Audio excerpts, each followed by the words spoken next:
Yeah, no.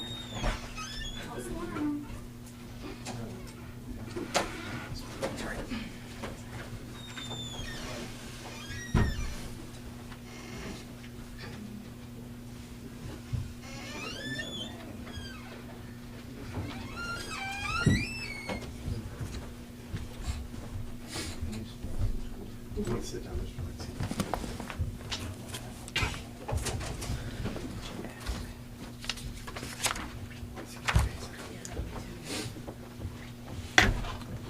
Good afternoon, everybody.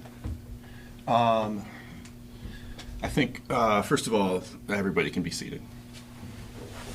I'm going to go ahead and put us on the record right away in the matter of the estate of Peter Jones versus Dragon Studios, case number 2024. My name is John Bishop. I've been assigned to hear the matter. We're in front of scoring jurors. Let me first start by having appearances from both parties, starting with the plaintiff. Absolutely, Your Honor.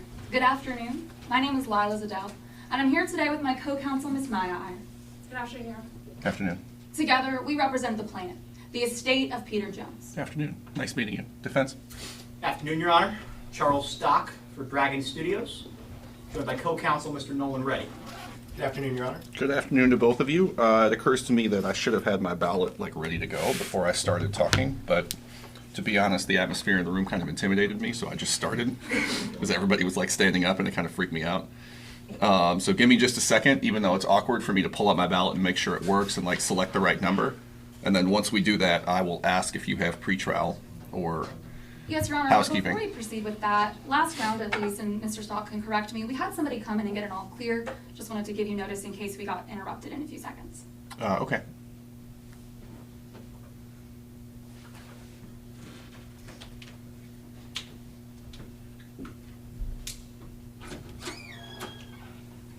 Okay, I think I've got it. And it's Miss Zedell and Mr. Stock, is that correct? Yes, Your Honor. Did I pronounce Your that correctly, Miss Zedell? You did? Okay, great. Okay, I'm going to assume we're good to go. I gotta move real quick, so. Problem? She's just gonna come back here. Oh, okay.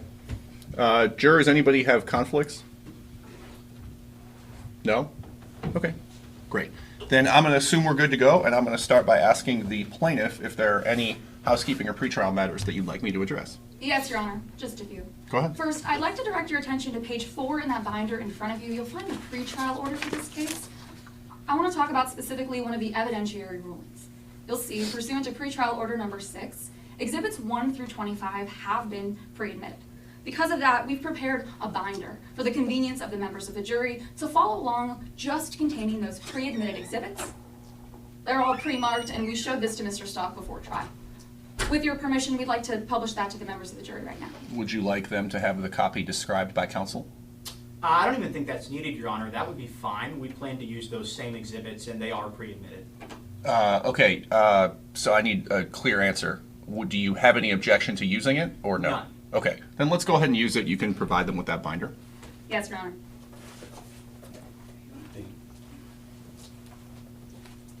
And obviously, included within those exhibits are exhibits 1 and 2. You'll learn that those are videos, and we intend to use exhibit 2 during our opening statements today because, again, they're pre-admitted. Okay. And finally, we'd just like to ask your preferences for moving about the well. Would you like us to ask permission before approaching witnesses, the jury, and the bench? You don't need permission during opening and closing statement. You can do whatever you want. During the examination of the witnesses, I'd like you to start and finish in the same spot and ask permission if you intend to leave that spot. Absolutely, Your Honor. Anything else? With that, we're ready to go. Okay, defense. Any pretrial or housekeeping? A few things from us. Sure. We ask for constructive sidebars, that all objections are heard outside the earshot of the jury. Granted. Move to invoke Rule 615, sequestration of all witnesses except for our party representative, Ms. Doig. That's fine. Plaintiff, it's my understanding you have one witness to call? Yes, Your Honor, we won't be having a party representative in this case. Okay, is your witness present in the courtroom? He is, but he can constructively be sequestered pursuant to 615. I understand that. Who is your witness? He's right back here. Okay. Mr. Eli Gogyan. Okay, you are constructively sequestered. Yes, Your Honor. You bet. Anything else? Drawing your attention to page 2, paragraph 9 of that pretrial order. It should be in the same area with the stipulations. Okay, I'm on page 2, but I only count 7 paragraphs. Should be marked number 9. on the pretrial order page. I'm on the pretrial order page 4, evidentiary rulings number 9. Correct.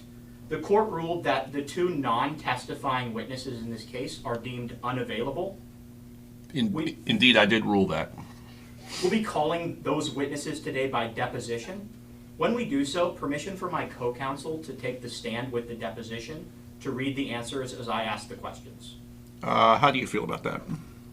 Your Honor, as long as this is going to be coming out of their time for direct examination, and as long as we reserve the right to object under 804B or any of the other rules under the FRE, we're fine with them reading the deposition onto the record, so long as it's within their time constraints. How do you feel about those provisions to your request? We're fine with that, Your Honor. Okay, well then your request is granted and the provisions you asked for are also granted. I'm going to leave it to you to bring it to my attention if you asked for something and I said it was okay, but then suddenly they start doing something different. You can bring it up and we'll figure it out then. But as far as I'm concerned, we're going to proceed as you described. Absolutely, Your Honor. Okay, anything else? With that, defense is ready to go. Okay, Plaintiff, are you ready to give your opening statement? Yes, Your Honor. Just Okay. a moment to set up the will. Sure.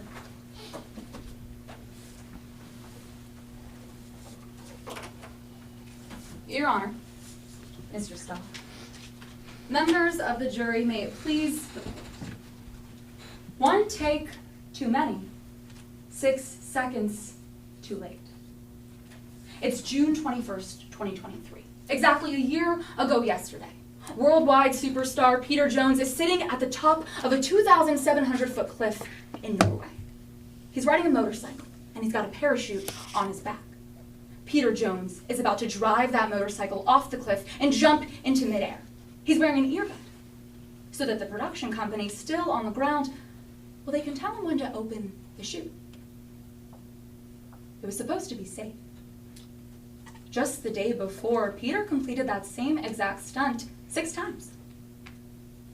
All successfully, all safely. But today, you'll learn that this defendant wanted 1 more take. Quiet on the set. Action. Peter races to the edge of the cliff. He jumps, he falls, he waits. He waits for the defendant to do their job. He waits for them to yell, pull. Today you'll learn the defendant waited too long. They were 6 seconds too late. And those 6 seconds cost Peter Jones his life. What if I told you that jump was never actually supposed to happen? What if I told you that the reason Peter Jones pulled that parachute 6 seconds too late was because this defendant lied to him? Members of the jury, this is Peter Jones. You might know him as Travis Harper, the star of the All Lost movie series. But aside from being a world-renowned actor, Peter Jones was a family man. Loving husband to his wife, Nora. Father to his 3 little boys. We're here today because Peter Jones isn't. We're here to bring justice to his family for his death. So, we sued Dragon Studios, the defendant in this case, for negligence. Because they wanted 1 more take. And they made a call 6 seconds too late. You'll learn today that's why he died. Because we filed this lawsuit, we carry something called the burden of proof. Today, we have to prove to you by the preponderance of the evidence, more likely than not, that it was the defendant's negligence, and it was their negligence alone that caused Peter Jones' death. We'll meet that burden today. In a moment, you're going to get to meet Eli Gokian. He was Peter's talent agent, a close friend, and he was there the day that Peter died. He's going to explain what the original plan was. To film the stunt on June 20th, not the 21st. You're going to learn that they had 6 takes of the stunt already, all successful.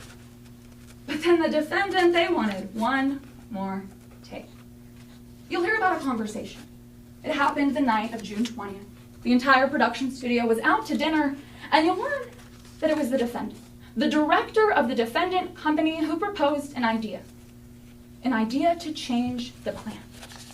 You see, she decided she needed 1 more take, and she decided she was going to wait a little bit longer. She was going to let Peter Jones stay in the air for 5 extra seconds before telling him to pull the chute. You'll learn that it was because the defendant waited those extra seconds. You'll learn today that they never actually told him to pull the parachute, and that's what killed him that day. They broke their promise, and it was 6 seconds too late.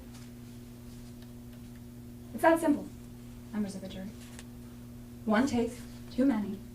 6 seconds too late. That's why Peter Jones is no longer with us. And that's why in a little bit I'm going to stand right here and ask that you find the defendant liable for negligence. Thank you for your time. Okay, thank you, Ms. Zedell. Mr. Stock, would you like to give your opening statement at this time? Yes, Your Honor. Please do.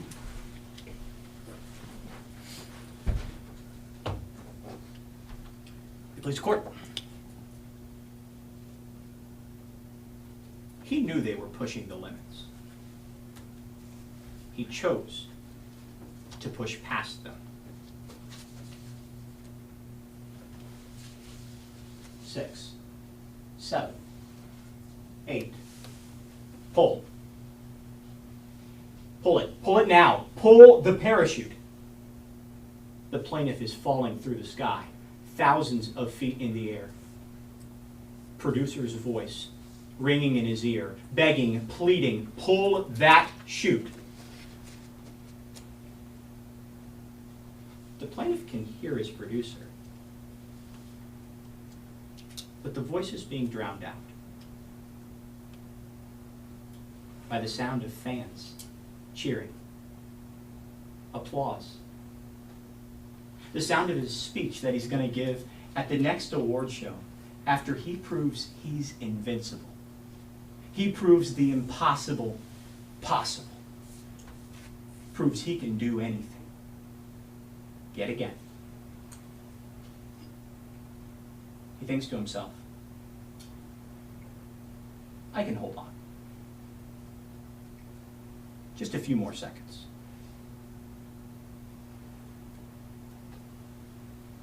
He knew they were pushing the limits. He chose to push past them. The plaintiff has the burden of proof in this case. They have to prove more likely than not by a preponderance of the evidence that Dragon Studios acted negligently. And that's what caused the death. But because of what the plaintiff knew and did, we've raised 2 affirmative defenses. The first, assumption of the risk. We take on a burden to prove more likely than not that the plaintiff assumed the risk of doing that stunt himself. The second is comparative negligence. We take on a burden to prove more likely than not that the plaintiff's choices were unreasonable and that those choices contributed to his death. Plaintiff isn't going to meet their burden of proof, and we're going to meet ours for 3 simple reasons.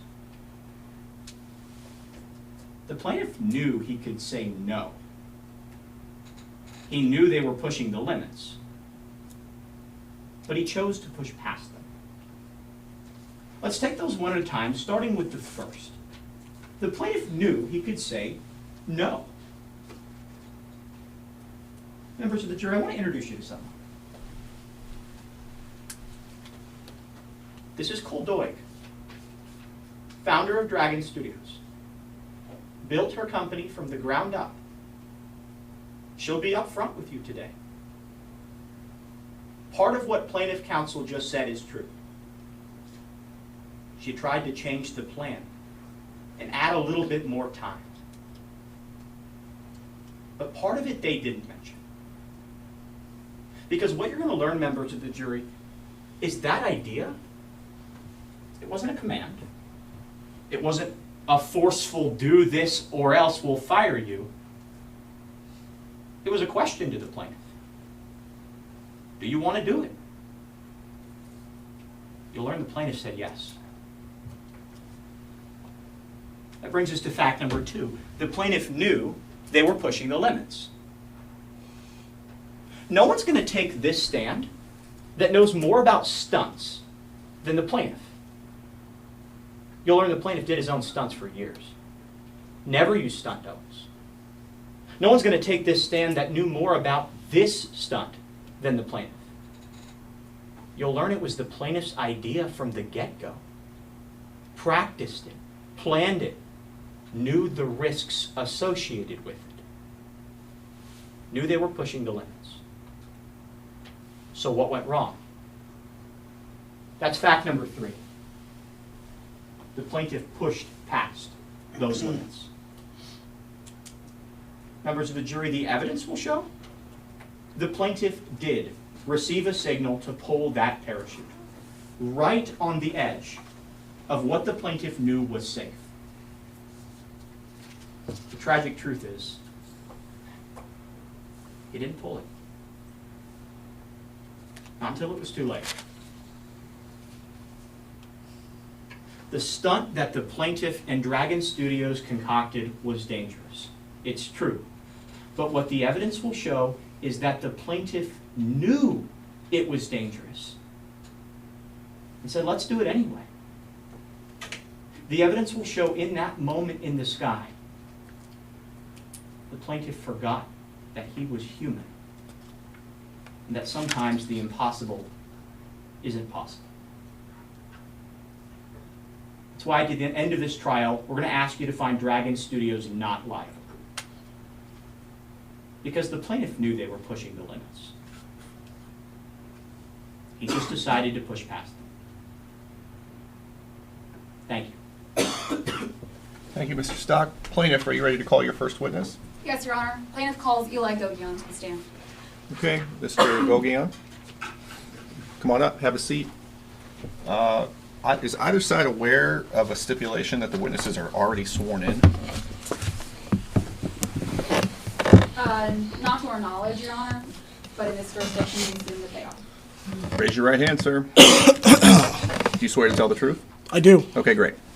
Takes care of that. Can I put this here? Is that all right? Sure. Thank you. Good afternoon. Could you please introduce yourself? Sure. Hi, everyone. I'm Eli Gauguin. What do you do? I'm a talent agent here in Los Angeles. How'd you get into the talent agency? I always liked the film industry. As I was growing up, I really wanted to be an actor. I didn't have the chops to be an actor. So I decided to go to law school and actually represent the talent instead. That's how I got to be representing and doing my job today. Do you know why we've called you here to testify? I do, ma'am. I was the agent who represented Peter Jones. I was with him on the day that he passed away doing a stunt that he was filming with Dragon Studios. I'd like to let the members of the jury get to know Peter a little bit. Could you tell us about him? Peter was a great guy. He wasn't just a client, he was a friend. Our families hung out together. His 3 daughters played with my twins. Loyal guy, he was awesome. You mentioned that you represented Peter when he was producing some of these movies. Did you represent him during any action movies? I did. He was doing this series called All Loss.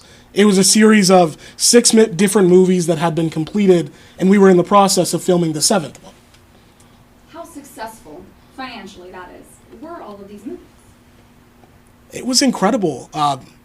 Peter had become this amazing action star, well known throughout the community. The movies were popular, they were gaining traction, they were making money. Do you know about how much they were grossing in revenue? Objection, Your Honor. Lack of foundation. May I be heard? The grounds are foundation? Yes, Let Your me Honor. ask for- Foundation and calls for speculation. Okay, let me get a response first and then you can be heard. Go ahead. Yes, Your Honor. We've established that Mr. Gauguin represented Peter Jones, specifically represented him while he was filming the exact movies in question. He would have knowledge, and we've laid the foundation that he would, about how much money they were making. Response. Go ahead. He can testify to how much money Peter was making, but a talent agent doesn't have the insider knowledge about how much the production company would have made from every movie that was produced. Sure, he can testify to what his client made, but going beyond that goes too far. Your Honor, we lay the foundation that Peter Jones was the star of these movies. We know that he represented him in doing so. He would have knowledge of that, but furthermore, the way my question was phrased was, do you know how much revenue they were grossing? If he doesn't, he could say so. Okay, the objection's overruled. You can answer. Mr. Gogion, do you know about how much the All Lost movies were grossing in revenue? I couldn't give you an exact figure, but I know that Peter was getting about millions of dollars, and I was getting the same, so I would say millions. Did these action movies have any stunts involved? Oh, yeah. These were action movies. These were having Peter jumping off of mountains, doing big jumps off of buildings, walking across deserts, things like that. Giant stunts. I want to talk about the stunt that killed Peter Jones. What was it? It was a jump. Essentially what Peter was doing was he would ride a motorcycle on this large ramp, and then he would jump from the ramp into the air and then release the bike. And then with an instruction from the people in the production studio, he would get a signal for when he was supposed to open up his parachute. And then he would parachute to the ground. Now, it's important we talk about the limits that were in place for that specific stunt. Do you know if there was a safety plan for it? Yes, they talked to us about this stunt plan is what they called it. We agreed to it, signed to it, things like that. Would you recognize that stunt plan if it were in front of you right now? I believe so. You actually have a binder right there. If you could flip to Exhibit 34 and just let me know when you're there. Sure.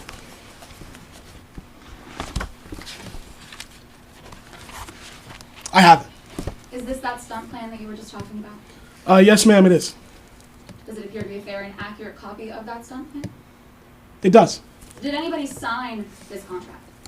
Yes. Myself, Peter signed it, Cole, who was the director, and Sky Stebbins, that was the stunt coordinator with the studio. Your Honor, plaintiff moves to admit Exhibit 34 into evidence. Any objection to Exhibit 34? None, Your Honor. It's an adopted admission. Okay. Exhibit 34 is received. Permission to publish copies of Exhibit 34 to the members of the jury. You may publish a copy, although my copy of Exhibit 34 also has Exhibit 35 at the bottom. I'll ask you first. Why? Do you know why? Yes, Your Honor. We weren't actually able to print this case ourselves. That was a different party, and there were some issues with the printing there. You can ignore the Exhibit 35 at the bottom. Exhibit 34 is that copy on the page in front of you. Okay. Exhibit 34 is admitted, and you can publish the copy with or without the Exhibit 35 designation if you have one. Yes, Your Honor. Mr. Gogion, I want to talk about the limits involved in this specific stunt. Specifically, directing your attention to that last paragraph, what were some of the limits involved in the motorcycle jump? So it talks about the skydiver, that's Peter, descending below an elevation of 2,000 feet in the air, that's the altitude.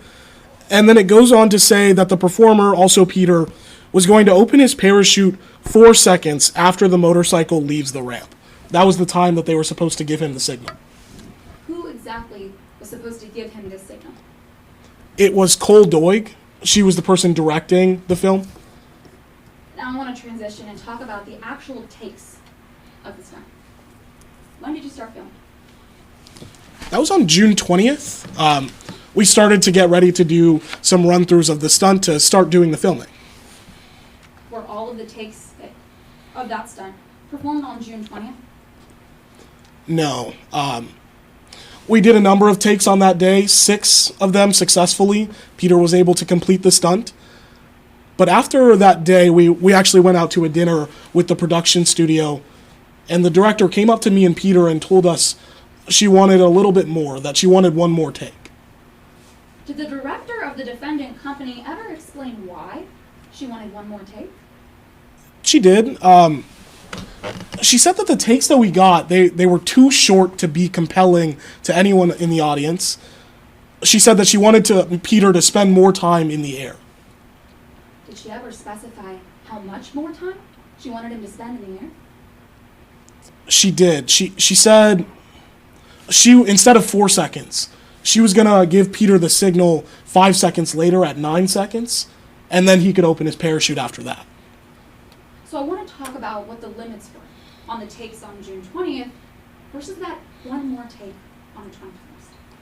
You mentioned earlier that the takes on the 20th were successful.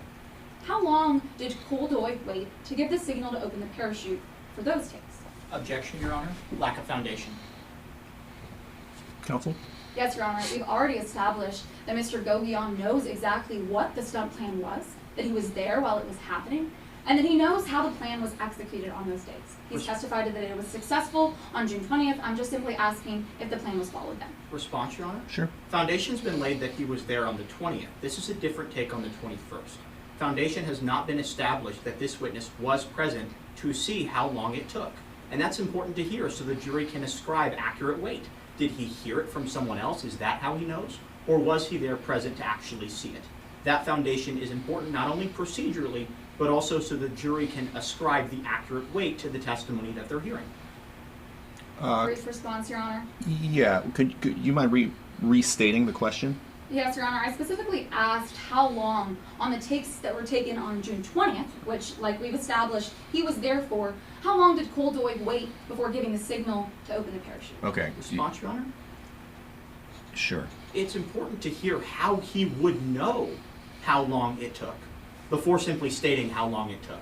Was he there? Did he hear it from someone else? The jury needs to hear that information. Okay, as it regards your objection, your response though, you said it was important that they hear about the 21st. Do you want to withdraw that portion of the argument?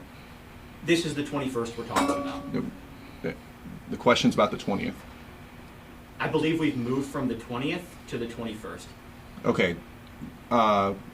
We'll find out when she re-asks the question. The objection so far is overruled. You can go ahead and re-ask the question, and then you can raise your objection if you're correct. Go ahead, counsel. Mr. Gogan, I'm going to make this next question simple. Do you know how long Cole Doig waited to give the signal to Peter Jones on June 20th when you were filming the stunt? I do. I was there in the control room. They followed the plan that day. The 4 seconds. That's how long they waited. So you mentioned earlier that it was the director's idea to do another take on the 21st. Do you know exactly how long she wanted to wait for that extra take? Well, she told us. Yes, Your Honor, lack of foundation. I think now we've moved on to the 21st, and we need that foundation. Okay. How does he know? Having heard and considered your previous arguments and applying them to this particular question, the objection's overruled. You can answer. She had talked to us the night before about wanting to go to 9 seconds to get that extra shot of Peter being in the air, and I actually got to be in the control room on the 21st. How did Peter react when Ms. Doig proposed this idea to wait 9 seconds instead of 4? He asked questions. He asked her whether it was safe, whether it was necessary, whether the stunt coordinator okayed it, things like that. What did Ms. Doig say? She said the stunt coordinator cleared it. Were you ever able to confirm whether or not that was true? No, she left after that first initial day of filming. Your Honor, at this time, we'd like to read a portion of Sky Stebbins, that's stunt coordinator's deposition, onto the record, constructively outside the presence of the witness, as he has been sequestered. Sure. Starting on line 164. Well, hang on. You mean the witness was sequestered prior to his testimony. You want him to be sequestered again now while you read this? Just constructively, Your Honor. Right. I'm not going to order. Purposes. Yeah, I'm not going to order him to leave the room. I'm just. It's outside of his presence right now, right? Yes, Your Honor. We're simply noting that for the record so that we'll make sure not to ask Mr. Gobion anything about what we're reading right now. Yeah. Go ahead. Question. Before you left, did you discuss the possibility of doing an additional take of the stunt? Yes. On June 20th, before the group dinner, Cole Doig pulled me aside. Doig asked if I thought we could do one more take of the motorcycle stunt on June 21st. Except this time, Doig would delay giving the signal until Peter had been in the air 9 seconds. Doig said, I used your numbers and it worked out. If I give the signal at 9 seconds, the parachute will be inflated by 13 seconds. Peter is still above 1,000 feet. That's still state. Question. How did you respond? I said, no way. That's cutting it too close, especially when I'm not there.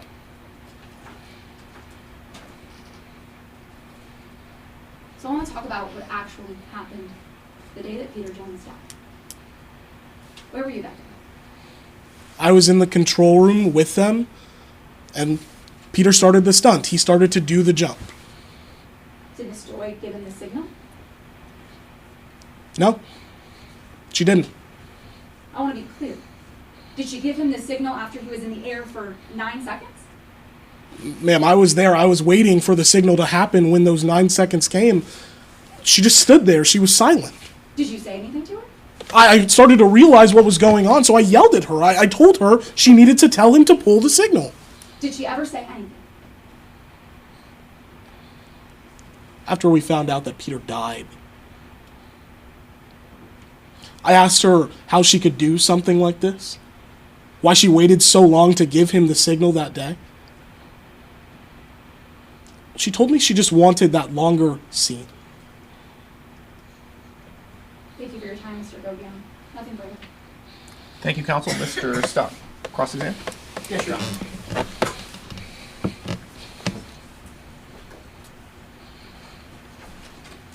Good afternoon, sir. Good afternoon. Start by talking about why you might be testifying for the plaintiff. Sure. Plaintiff was your first client ever.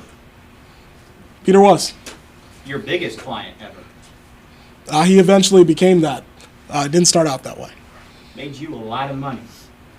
That's right. Tens of millions of dollars. That's right. We were successful with this series that we were filming. And it wasn't just a client-agent relationship between you two, was it? No, like I talked about, we were friends. You'd say you were close friends. Exactly. You said something on direct examination. You even said your 3 daughters would regularly play with the plaintiff. Not quite. Peter had 3 daughters. They played with my twins. Let's talk about whether the plaintiff knew what he was doing. Approaching the witness with a copy of Exhibit 33. Your Honor, would you like a copy? No, thank you. You can go ahead. You recognize that, don't you? I do. This is the contract that Peter had signed before everything got started. Doesn't look to be changed or altered since you last seen this contract. No. Defense offers Exhibit 33. Any objection? Yes, Your Honor, to confusing the issue. Could you, Explain. yeah, what grounds are those? Yes, Your Honor. This document is substantially more misleading to the members of the jury than it is probative. So 403? Yes, Your Honor. Okay, response? Your Honor, this has to be substantially more prejudicial than it is probative, if I may proffer as to the probative value. Sure. It says in this contract that the performer, that's Peter Jones, accepts the risks, including the risk of death of this stunt. Okay. May I be heard on those grounds? You may be heard on your grounds. Yes, Your Honor. Specifically to that argument, that's exactly why this document is going to confuse the issue for the members of the jury, and that's where the prejudicial value comes in. Like we've established on direct examination, this document shows that Peter Jones assumed the risks with regards to that stunt plan. That stunt plan that's already in evidence. We've already established that that was not the limits that were imposed on the day that Peter Jones died. And that's what's at issue today. Not the stunt plan that was never followed, the actual risks that were associated with the jump when he died. Okay, the objection is overruled. 33 is admitted. Yes, Your Honor. Let's direct your attention to the last paragraph in that contract. It says, performer has elected to perform his own stunts, doesn't it? Second sentence. Yes, that's right. Performer, that's the plaintiff. Right. Including driving a motorcycle off of a cliff. You read that right. Plaintiff said he would do that. Yeah, that's correct. Plaintiff said he would do it without a harness. That's right. That's what's listed here. Says performer accepts the risks, doesn't it? It says accepts the risk. Yes, I see that. Including the risk of death. That's correct. Plaintiff signed this document. Yes, he did at the bottom. Let's talk about whether the plaintiff knew. He could say no. You talked on direct examination about that late night conversation regarding the change to the stunt plan, right? I did. You were there for that conversation. I was. It wasn't posed as, do this changed plan or else, was it? Not quite. No. He asked what we were going to do, that kind of thing. Right, Ms. Doig didn't say, do this changed plan or else we're gonna fire you from the movie. No, she talked about what the reporters might think and how the takes that we got weren't too compelling. That's what she said. Ms. Doig said, you know what? We could edit the film. That's right. She said we could splice it together. Right. Objection, Your Honor, to hearsay, specifically to Ms. Doig's statements about editing the film. response? Sure. It's a question, Your Honor. Ms. Doig asking the plaintiff, you want to edit the film? No inherent truth value in the question. Brief response, Your Honor. Sure. The way that Mr. Stock posed his question, he said that Ms. Doig said, we can edit the film. There is truth value there. The fact that she was going to give him the opportunity to edit the film, and they're trying to argue that Peter denied that opportunity. They're certainly using this for the truth of the matter asserted. Response, Your Honor? Yes, but in your response, I'd like you to assume that the court does think that it's being offered for the truth of the matter asserted. So do you have a response to that particular portion of the argument? I don't agree that the fact that it was a question takes it outside of the realm of hearsay. So you can respond, but that's how I feel about that. Yes, Your Honor. We're not offering this for the truth. We're offering it for the effect on Peter Jones. We're arguing an assumption of the risk defense. It's important to understand that in that moment, he receives a question. Do you want to go through with this changed plan? Or do you want to just edit the shot, make it look good that way? That's the effect on the listener. Do you have a response to effect on listening? Yes, Your Honor. Opposing counsel is certainly using this for the truth of the matter asserted. They're defending Ms. Doig, the woman who made this statement for negligence today. Certainly they would like the truth value that she gave him the option to just edit the video and not do the stunt. Okay, the objection is overruled. The statement will be considered for its non-hearsay purpose. Ms. Doig gave that option to just edit the film to make it look good. She said that was something we could do. Right, she said you guys could splice up the footage to make it look longer. That's right. Use CGI to fix all those problems. That's correct. The plaintiff could have said in that moment, sure, let's edit. I guess so. Plaintiff could have said, yeah, we'll use CGI, fine by me. Sure. Plaintiff said, I want to wait longer. I'm not sure if he said that. I remember Miss Doig saying that we were going to wait longer. I think he said we can go with that plan. He said he'd do 10 seconds. That's right. After she pitched that longer time in the air, he said, I think we can do that. You remember the plaintiff being asked about how the audience would perceive his decision. That's right. She had said something about asking whether or not the reporters, what she could say to them would be what the reporters might think if he had done this stunt this way. And after audience perception got brought up, nothing you said to the plaintiff was able to change the plaintiff's mind about going through with that changed plan. That's correct. He decided to go through with it.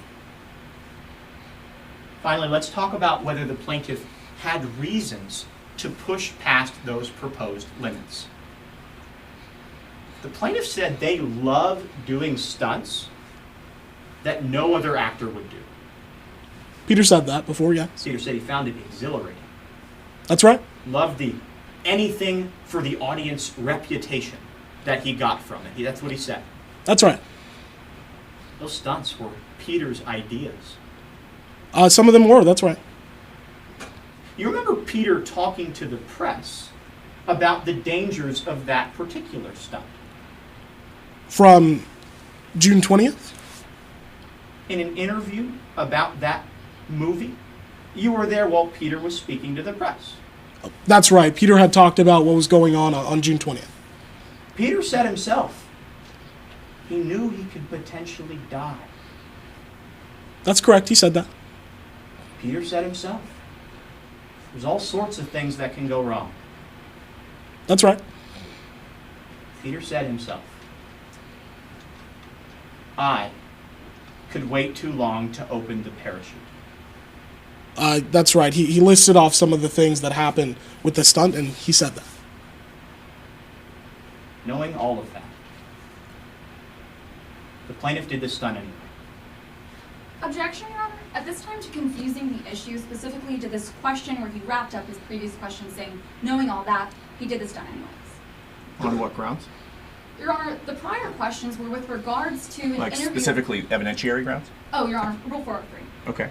Would you like to be heard in response? Not substantially more prejudicial than it is probative. It's important to establish what the plaintiff knew. The fact that he said it could be dangerous, it could be deadly, establishes what the plaintiff knew. Brief response, Your Honor. Sure. We know that everything in that interview, if I may make an offer of proof, was with regards to the stunt plans that happened on June 20th, 2023. not the 21st, not the day that he actually died. Opposing counsel is asserting an affirmative defense that he assumed the risks that happened on June 21st, not the 20th. So their question to wrap it all together that he made this decision after making those statements, it's confusing the issue for the members of the jury. Okay, it's overruled on those grounds. Anything else? No, Your Honor. Okay, go Sir, ahead. knowing all of that, plaintiff did this stunt anyway. He did it the way that it was described on June 21st. That's right. Nothing further. Thank you, counsel. Redirect. None, Your Honor. We just asked that Mr. Gogan be excused. Okay, thank you for your testimony, sir. You're excused. Whose Exhibit 33 is this? That's ours. Permission to publish that to the members of the jury? You may publish it to members of the jury. Plaintiff, do you have any more witnesses to call? None, Your Honor. The Okay. plaintiff rests. Okay. Defense, are you ready to call your first witness? Yes, Your Honor. Okay. Defense calls Jess Lorenzo by deposition. Okay. And my co-counsel take the stand. Sure. Your Honor, just a point of order. Before they read the deposition onto the record, I just ask which lines they'll be reading. Sure. 2 to 3, 6 to 7, 11 to 13, 45, 145, 55, and 104. Most of those being foundation, the last being expert conclusion. Okay, is that sufficient? I can, we can have him point out when he changes pages if you'd like. I'm not sure exactly how it's printed for both of you. That's all right, Your Honor. Okay. Yes. In that case, go ahead, counsel. Beginning at line 2, what's your name? Jess Lorenzo. Going to line 6, are you an expert witness who has been retained by the defendant in this case? Yes. Line 11, what's your occupation? I am an expert skydiver. I have my own company, Freefall Consulting. I do skydive training. I have also testified as an expert in skydiving in 3 other cases. Going to line 45, what documents did you review? Exhibits 1 through 40. Did you rely on those documents in forming your opinions? Yes. What methods did you apply to form your opinions? I compared the events of this case to generally accepted principles of skydiving as outlined by the American Skydive Association. Specifically, I considered if the skydiver was qualified to attempt a particular dive, if the skydiver was given appropriate resources, if the skydiving plan was reasonably safe, and if the skydive was properly executed by those in charge. Are all the opinions you've expressed in this deposition drawn to a reasonable degree of certainty in your field? Yes. Going to line 55. What opinions did you reach in this case? The skydives undertaken on June 20th and June 21st, 2023 were reasonably safe in all respects. Going to line 104. Do you believe the stunt plan for June 21st called for Peter Jones to open his parachute soon enough? This is a closer call, but yes. The industry standard is that a skydiver should never reach 2,000 feet AGL without their parachute open and fully inflated. But that recommendation was developed by being conservative. If your parachute is fully inflated by 1,000 feet AGL, you're fine. Plenty of time to slow down. No one is going to die if their parachute is open and fully inflated by 1,000 feet AGL. It reduces your margin of error if, for some reason, you can't get the parachute open by 1,000 feet AGL. Nothing further. Okay. May the witness step down? I'm not sure. Well, go ahead. Your Honor, before he's excused, could we use some of our cross-examination time now to read a few more statements onto the record while he's still here testifying for the deposition? I don't see why not. Are you the timekeeper? Okay. Are you keeping time in such a way that you can take off time from one, then the other, and go back to the one? Yeah. Thank you for being flexible, and yeah, go ahead.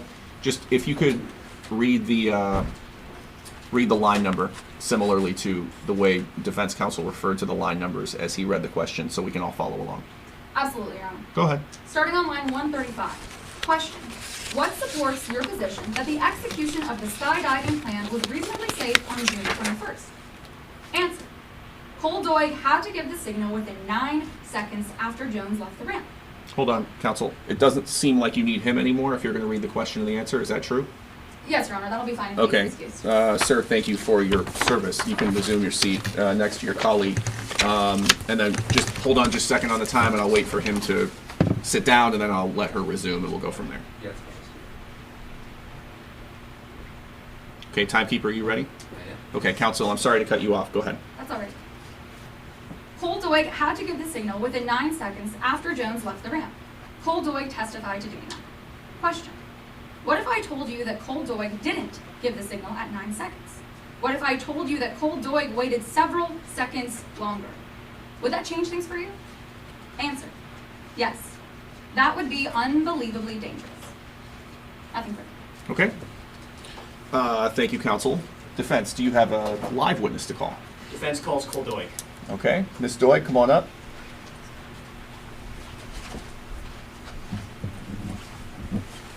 Have a seat. Raise your right hand. Do you swear to tell the truth? Yes. Thank you. Counsel? Good afternoon, ma'am. Good afternoon. Would you please introduce yourself to the members of the jury? Hi, I'm Cole Doig. What do you do for a living? I run a film production company here in Hollywood.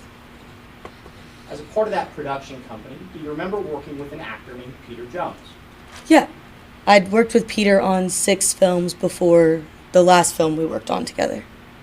Could you tell us about those films? Yeah, it was a franchise called All Loss.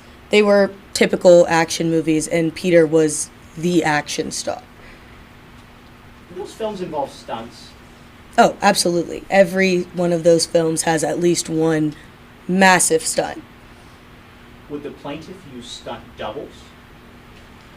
No, Peter would not use stunt doubles. He was vocally against it. What about a lot of CGI, just to make the stunts easier on the plaintiff? No. Peter would like for us to remove clouds or if there was a drone in the shot, but no. Everything you saw on the screen, that was Peter. Let's talk about the last stunt that the plaintiff performed. Were you there for the planning and preparation of that stunt? Yeah. My company was funding the stunt in the film, so my company, Peter, his agent, and the stunt choreographer, we were all there. Were you there while the potential dangers were discussed, Yeah, we all were, all 4 of us. including the plaintiff? Yes, Peter was there during all of these conversations as well. He was the one doing the stunt. Do you remember an interview where you and the plaintiff talked about the potential dangers of that stunt? Yes. What did the plaintiff say about those dangers? Well, Peter had told us as well as the interview that he wanted to film that stunt first because he thought if he died doing that stunt, then we wouldn't need to film the rest of the movie. Did the plaintiff say anything that could potentially go wrong that you said he knew about?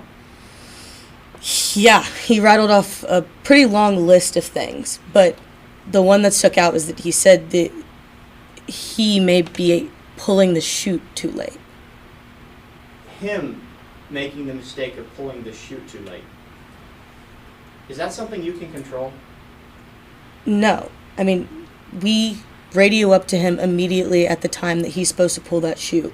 If he doesn't do it at that time, we can't do it for him. Let's talk about whether the plaintiff knew he could say no. Plaintiff counsel said something interesting. I wrote it down.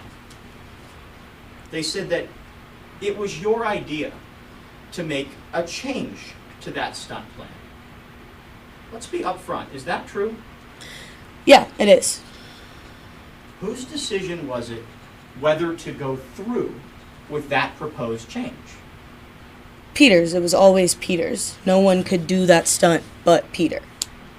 When you pitched it, did you say, you have to do this or I'll fire you? No, I couldn't fire him. He was the actor for that franchise of films. Did you explain to Peter the science behind that stunt? Yeah, it was the same science we talked about when we were doing the stunt on June 20th. He was just going to be waiting a little longer before he let go of his chute. Did you explain to Peter why you thought him waiting just a little bit longer would still be safe? Yeah, of course. Did Peter say, no, I won't do it? No, Peter said, okay, I can wait 10 seconds. Let's talk about whether the plaintiff pushed past the limits proposed. I'm going to be approaching the witness with what's pre-admitted as Exhibit 2. It's one of those videos. Sure. And if you don't mind, just angling it like this so you and the members of the jury can see. Is that all right? Yeah, it's good with me. What is that? This is the stunt from June 21st, the last one that Peter did. If we could hit play and play to second 15. While this is playing, tell us what we're looking at. Peter is going up the ramp, and right here he ditches the bike and is free falling. If we could pause it at second 15. Thank you, Mr. Reddy. Where are you at this point in time? I'm in the control booth. What are you doing in the control booth 9 seconds after that bike leaves the ramp? Screaming loudly and a lot, telling Peter to deploy his parachute now. Did he deploy the parachute when you screamed, deploy the parachute? No. Peter, like we discussed, was supposed to pull his chute at 10 seconds, and he didn't. How long did you continue to yell, pull your parachute? Until he pulled his parachute. Let's be upfront with the members of the jury. We heard today that the agent accused you of not yelling, pull your parachute. Do you remember that accusation being made? Yeah, I was here when he said that. How did you respond to that accusation in the moment? I didn't. Because I didn't know what he was talking about then, and I still don't know what he's talking about now. Is the fact that you didn't respond mean that what he said was true? No. Was what he said true? No. Thank you, ma'am. Nothing further. Thank you, counsel. Cross-examination. Actually, before that, could you retrieve your tablet, sir? Absolutely. Thank you.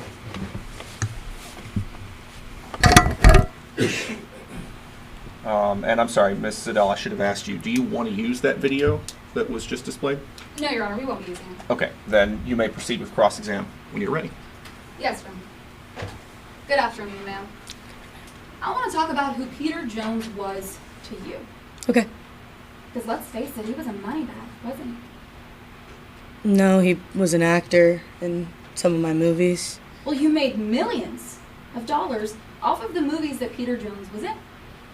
Yeah, I make a lot of money on these high budget films. But in order to make that money, well, you had to promise Peter Jones something specific, right?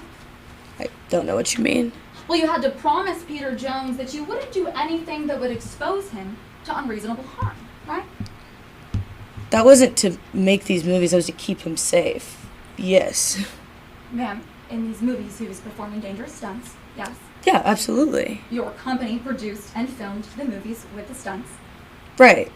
So you made him a promise that you wouldn't expose him to unreasonable harm during those stunts, yes? Yeah, absolutely. That was a lie. No. I want to talk about what could have happened. On June 21st, 2023, ma'am, you have a binder in front of you. If you could flip to Exhibit 34 and let me know what it is. I'm there. Your Honor, for the record, this is already in evidence. Ma'am, this is a stunt plan that you created with Peter Jones to film that movie and perform that stunt, right? The stunt that he performed on the 20th, yeah. That's right, ma'am. And in this plan, well, you practiced it, right? Yes, he did practice dives before we actually filmed the stunt on the 20th. He practiced it for over a year. Yes, this was June 1st of 2022.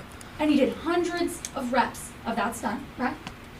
Yeah, it wasn't the exact stunt, but he did hundreds of reps of dives and motocross jumps, yeah. And all of those times, he followed this stunt plan, yes? Yes. When he was preparing for the stunt on the 20th, this was the stunt plan we followed. And when he was practicing for years before he passed, he was practicing with this stunt plan, yes? This is the stunt plan that he was using in his preparation. And it's very specific. You were supposed to tell him to open the parachute 4 seconds after he left the ramp, right? For the stunt on the 20th, yeah, absolutely. It wasn't Peter Jones's job to count to 4 in his head and then open the chute, right? No. That was your company's responsibility to tell him what to do. Yes, absolutely. And like we said, with all of this on June 20th, 2023, Yes. you did it 6 times. Yep. Peter Jones was safe all 6 of those times. Yeah, he was. That wasn't enough for you. I'm not sure what you mean. Peter Jones being safe wasn't enough for me? Ma'am, you decided you needed one more take. Do I have that right? Yeah, I wanted to do another take of the stunt, but I wanted to do it a little bit differently next time. And on direct examination, Mr. Stock just asked you whether or not Peter Jones knew if he could say no to your proposal for that extra take. Do I have that right? Yeah. Well, I want to talk about what you were actually telling him during that conversation. Because you told Peter Jones you wanted him to wait in the air just a little bit longer before you would tell him to pull the chute. Do I have that right? Yes. You wanted him to wait 9 seconds instead of 4. Yes. You promised Peter that that would be safe. Yeah, it was. You promised Peter that your stunt coordinator also said that was safe. I told Peter that she gave us the green light, yeah. So the plan was to tell him to pull the chute after 9 seconds. That's what happened. Ma'am, that's not what happened, is it? It absolutely is what happened. I told Peter to pull that chute the moment the clock hit 9. Well, we can agree that every other time you told Peter Jones to pull the strings of the parachute, well, he did so right away, yes? Yeah, it took him about a second, but yeah. He was wearing an earpiece every single time when you were telling him to do that? Yes.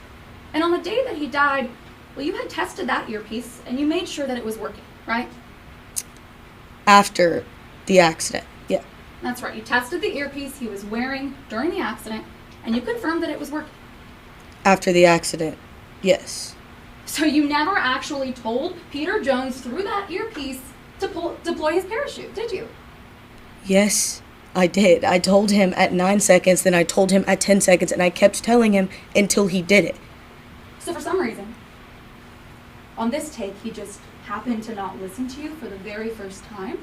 I don't know if he didn't listen or if he couldn't hear me. This is a big production. Anything could have happened. All I can tell you is I told him to do it. You just said you don't know if he could hear you. Well, you verified that earpiece was working, yes? After the accident, yes, the earpiece was working. If something happened in the air, I'd have no way of knowing that. But yeah, when I found it, it was working. I want to talk about whether or not we can trust your word. Now, you know who Eli Gogian is, don't you? Yeah, I do. You would agree that he's a trustworthy person? Yeah, in Hollywood. You think he's one of the few honest people in town? Exactly. You were here in court today when Eli Gogian said that you never told Peter Jones to deploy his parachute that day, weren't you? Yeah, but that's not what happened. Okay, Ms. Stoll. Nothing further, Your Honor. Thank you, counsel. Redirect. Yes, Your Honor. Go ahead.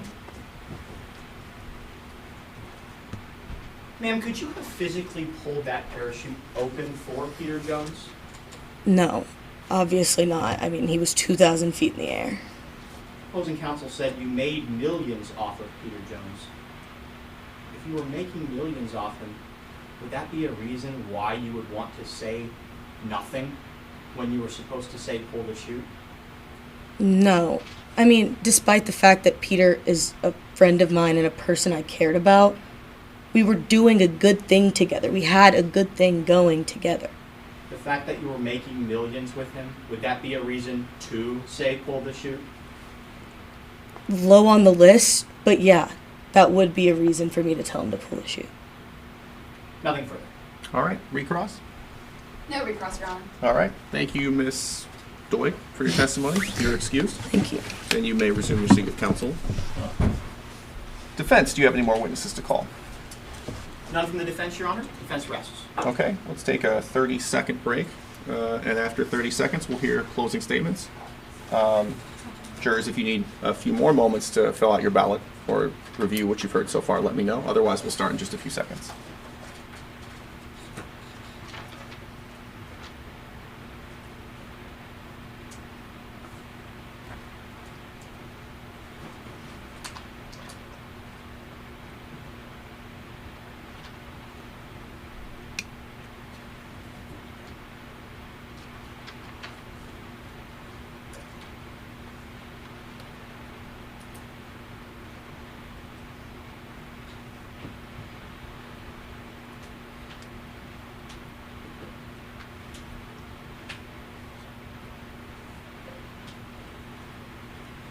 Okay, jurors, are you ready to move forward?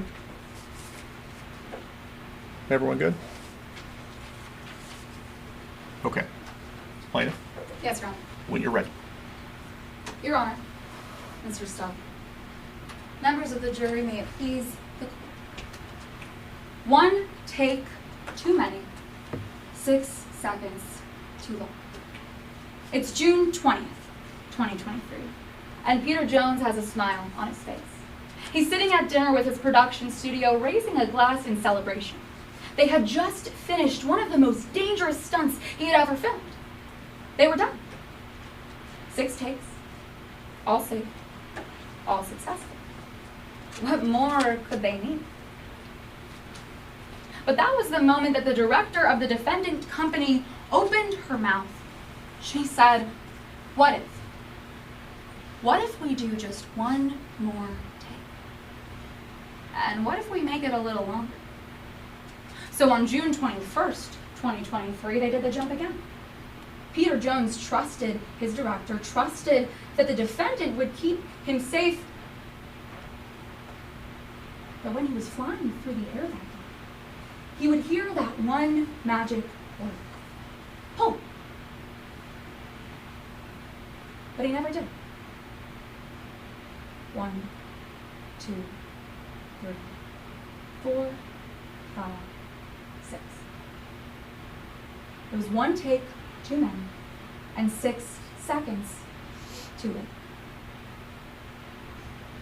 Today, we're suing the defendant for negligence because they lied to Peter Jones that day. They made the decision to change the plan and get a longer take, to wait those 6 extra seconds, and it was those 6 extra seconds that cost him his life. All we had to do was prove that that was more likely than not, and members of the jury, we have more than met our burden today. We've shown you by the preponderance of the evidence that it was the defendant's negligence, and their negligence alone, that caused Peter Jones' death. Like Mr. Stock told you during opening statements, they've raised 2 separate affirmative defenses today. 1, that Peter Jones actually assumed the risks, and 2, that he pushed the limits too far, and because of that, you should find him comparatively negligent. So I want to go through those one by one, starting with the assumption of risk. Members of the jury, I'd like to remind you of exactly what risks Peter Jones was assuming. Because almost all of the testimony you heard today, when he said he wanted to outdo his performance, when he said he might forget to pull his strings, all of that was in regards to one document. You'll be able to read it when you go to deliberate. It's this stunt plan.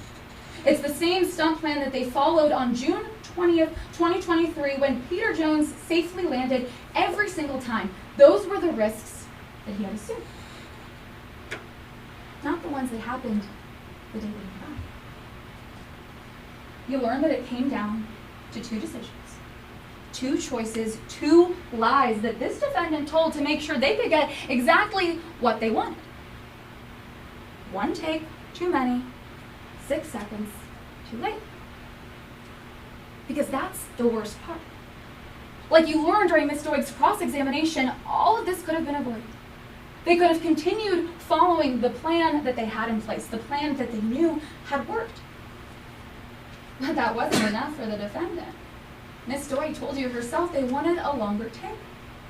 They wanted Peter Jones to be in the air, free-falling for 9 seconds instead of 4. And that's when the first lie comes in. You see, when the defendant proposed to change the plan from 4 seconds to 9, well, Peter had concerns about the safety. He said, well, what did the stunt coordinator say? Did she verify that it was safe? And that's when the defendant lied to him. When she told him that she did. Members of the jury, you know for a fact that's not true. I read her deposition onto the record today where she swore to tell the truth and nothing but. And what did she say?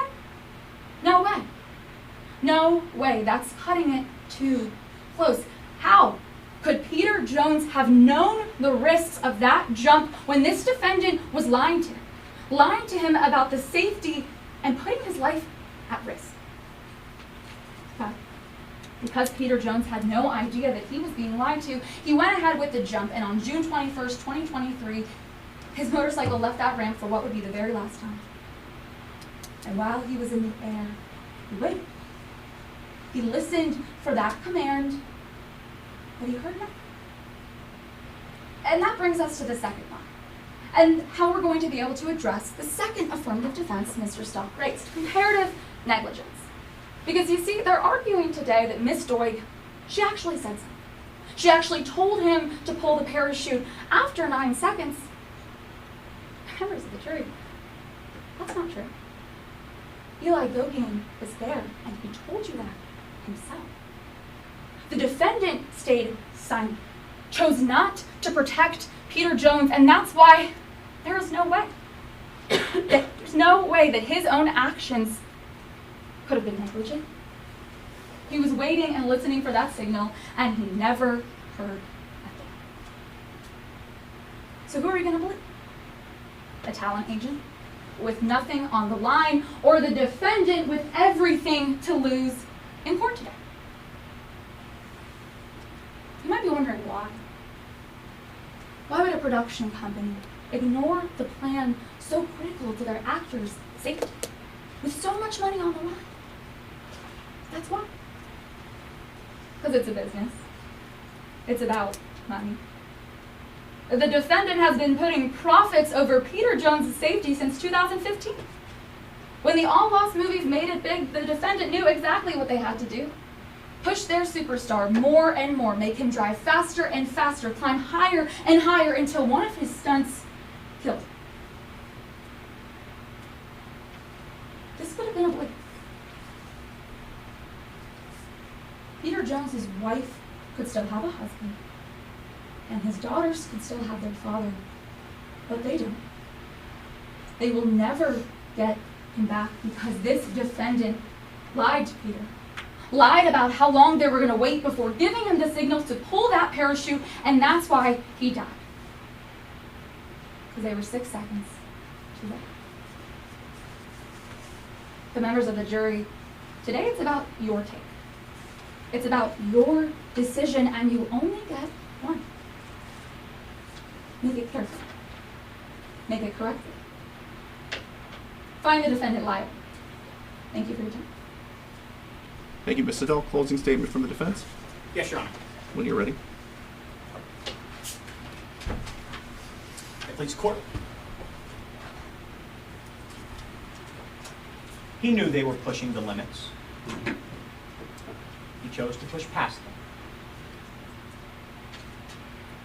The word decision, we heard that a lot today. Whose decision was it to go through with that changed plan? There's one moment in this trial that answers that question. Cross-examination of Eli Gogian. I'm standing right here questioning the witness. Was it forceful? Do this change plan or else? No. Was it a command, do what I'm telling you or we're going to fire you? No. There's a question. Hey, I mean, we've got this footage. It's not so great. You want us to go ahead and edit it? Splice it up? Make it look better? Use CGI? The ball's in the plaintiff's court. The plaintiff has the opportunity to make that decision. To say, sure, I'll do what 99.999% of actors would do and say, yeah, I just did 6 stunts, extremely dangerous, completely safe. Let's not push those limits any further. Let's edit the film. It was uncontested today that the plaintiff had that right. The plaintiff didn't take it. The plaintiff said, let's go for it. And it's not like the plaintiff was confused about what this stunt was. It was the plaintiff's idea. It was not like the plaintiff hadn't had experience with this type of stunt. You learned he had hundreds of practice runs, had been planning it for nearly a year. You learned that the plaintiff knew the risks, appreciated the risks, and said, let's do it anyway. He knew they were pushing the limits.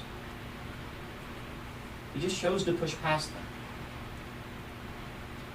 Now, let me be clear. It wasn't the defense, members of the jury, it was the plaintiff who had the burden to prove negligence.